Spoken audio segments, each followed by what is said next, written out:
నిజామాబాద్ జిల్లా కేంద్రంలోని గాయత్రి నగర్లో జరిగిన ఓ విషాదకర ఘటన గుండెలను కలిచివేస్తోంది. వడ్డీ వ్యాపారుల వేధింపులు తాళలేక శ్రీనివాస్, మమత అనే భార్యాభర్తలు ఇంట్లో ఉరేసుకుని ఆత్మహత్య చేసుకున్నారు. కుటుంబ సభ్యులు, కాలనీవాసులు ఈ ఘటనకు వడ్డీ వ్యాపారులే ఆగడాలే కారణమని ఆరోపిస్తున్నారు. అధిక వడ్డీలతో డబ్బు ఇచ్చి బాధితులపై తీవ్ర వేధింపులకు దిగుతున్న వడ్డీ వ్యాపారులు ఈ దుర్ఘటనకు కారణమయ్యారని స్థానికులు ఆగ్రహం వ్యక్తం చేస్తున్నారు. ఈ ఘటన జిల్లా వ్యాప్తంగా కలకలం రేపుతోంది. పోలీసులు కేసు నమోదు చేసి దర్యాప్తు చేస్తున్నప్పటికీ వడ్డీ వ్యాపారుల దౌర్జన్యం ఆగడం లేదని స్థానికులు ఆందోళన వ్యక్తం చేస్తున్నారు. గాయత్రి నగర్ కాలనీ వాసులు వడ్డీ వ్యాపారులపై కఠిన చర్యలు తీసుకోవాలని డిమాండ్ చేస్తున్నారు.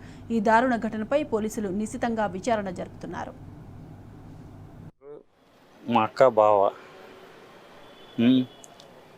వాళ్ళకు అప్పుల వేధింపు బాగా అయిపోయినది. ఇంటికి వచ్చి ఫుల్ టార్చర్ పెట్టారు. అందుకోసమే అలా చేసుకున్నారు వీళ్ళు సూసైడ్. వీళ్ళకు 2 అబ్బాయిలు, 1 అమ్మాయి. శ్రీనివాస్, మమత. బాబుది మ్యారేజ్ అయింది, ఒక బాబుది కాలేదు. 2 సుఖ దుబాయ్లో ఉంటారు. వాళ్ళకి ఇప్పుడు రావడం జరుగుతుంది.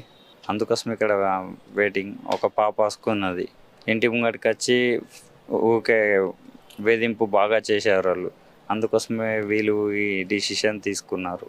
అంటే రోజు ఇంటి ముంగటికి వచ్చి వాళ్ళు రోజు ఇబ్బంది పెట్టడం వల్ల టైం చెప్పినా కానీ ఈ డేటుకు కడతా అన్నా కానీ అయినా అన్నీ వచ్చి ఒకళ్ళు కాకుండా ఒకళ్ళు వచ్చి ఇబ్బంది పెట్టడం, డైలీ గలీలో ఇంటి ముంగటికి వచ్చి ఆ అవమానం భరించలేక వీళ్ళు ఇలా చేసుకున్నారు.